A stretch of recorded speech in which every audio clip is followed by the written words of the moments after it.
दोस्तों नमस्कार, मैं सुबोध कुमार। आप देख रहे हैं खबर नेशनल टाइम्स। स्वागत है आपका हमारे इस यूट्यूब चैनल पर। आज हम बात करने जा रहे हैं उस मुद्दे की जो देश भर में चर्चा का विषय बना हुआ है। ग्वालियर हाईकोर्ट परिसर में बाबा साहब डॉक्टर भीमराव अंबेडकर की मूर्ति लगाने को लेकर उठे विवाद पर और इस पर बसपा सुप्रीमो मायावती का बड़ा बयान, जिसने राजनीतिक हलकों में हलचल मचा दी है। आखिर मायावती ने ऐसा क्या किया, चलिए पूरी कहानी विस्तार से समझते हैं।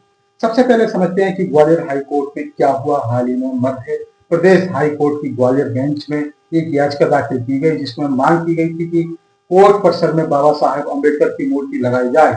याचिकाकर्ता ने यह तर्क दिया कि डॉक्टर अम्बेडकर भारत के संविधान निर्माता है और न्यायपालिका में उनका योगदान अतुलनीय है, इसलिए उनकी प्रतिमा हाई कोर्ट में होनी ही चाहिए। लेकिन कोर्ट की ओर से इस पर मिली प्रतिक्रिया ने पूरे दलित समाज को आहत कर दिया है। कुछ न्यायाधीशों ने कहा कि कोर्ट परिसर में किसी भी मूर्ति को लगाने की परंपरा नहीं है और यह एक धर्मनिरपेक्ष संस्थान है, जहां किसी व्यक्ति विशेष की मूर्ति लगाने से वैचारिक टकराव हो सकता है।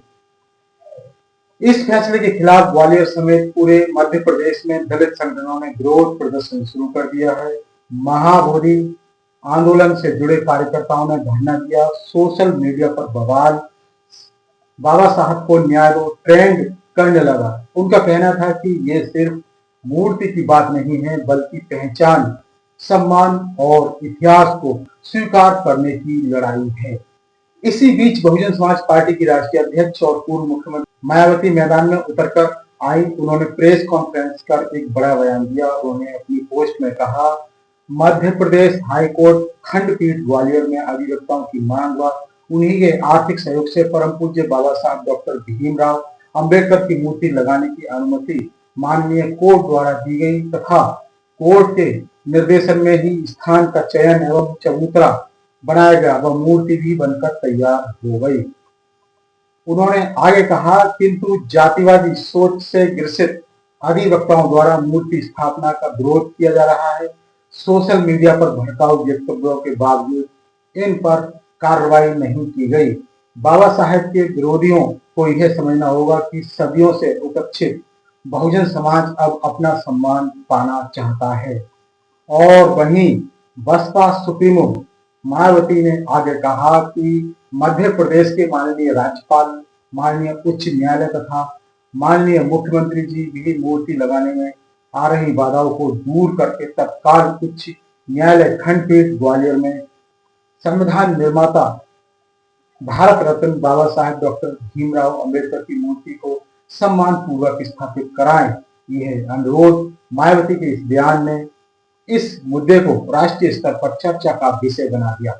अब सवाल उठने लगे कि क्या न्यायपालिका में ब्राह्मणवादी सोच हावी है? क्या दलित प्रतीकों को जानबूझकर हाशिए पर रखा जा रहा है? भारत में सार्वजनिक संस्थानों में मूर्तियां नई बात नहीं। गांधी जी से लेकर सरदार पटेल, नेहरू से लेकर इंदिरा गांधी तक की मूर्तियां कई संस्थानों में लगाई गई हैं। ऐसे में डॉक्टर अंबेडकर की मूर्ति लगाने में परहेज क्यों? विशेषज्ञ मानते हैं कि इसका जवाब हमारे संस्थानों की संरचना और मानसिकता में छिपा है। न्यायपालिका में आज भी ऊंचे पदों पर दलित और पिछड़ों वर्ग के जजों की संख्या नगण्य है। सुप्रीम कोर्ट और हाई कोर्ट में आज भी ब्राह्मण, कायस्थ और सवर्ण समुदाय का वर्चस्व है। मायावती ने इस मुद्दे को जिस तरह उठाया है, उससे साफ है कि वो इस मुद्दे को लेकर वो दलित में एक भावनात्मक लहर पैदा करना चाहती हैं। उन्होंने कहा कि अगर उनकी पार्टी सत्ता में आती है तो वो न सिर्फ ग्वालियर हाई कोर्ट में बाबा साहब की मूर्ति लगवाएंगी, बल्कि हर अदालत परिसर में संविधान निर्माता की प्रतिमा अनिवार्य कर देंगी। इसके साथ ही बसपा ने इस मुद्दे पर राष्ट्रपति को ज्ञापन देने की भी बात कही है और एक राष्ट्रव्यापी अभियान की शुरुआत का संकेत कर दिया है। अब एक नजर डालते हैं इस मुद्दे के ऐतिहासिक और सामाजिक परिप्रेक्ष्य पर। डॉक्टर अंबेडकर हमेशा से एक विचारधारा का प्रतिनिधित्व करते रहे हैं, समानता, न्याय और धर्मनिरपेक्षता की। लेकिन भारत के कई संस्थानों में अब उन्हें केवल एक दलित नेता तक सीमित करने की कोशिश कर दी है। यही कारण है कि उनके विचारों की बजाय उनकी प्रतिमा को प्रतीकात्मक रूप से अपनाया जाता है और जब बात उन विचारों को लागू करने की होती है तो सवर्ण मानसिकता उन्हें पीछे धकेल देती है।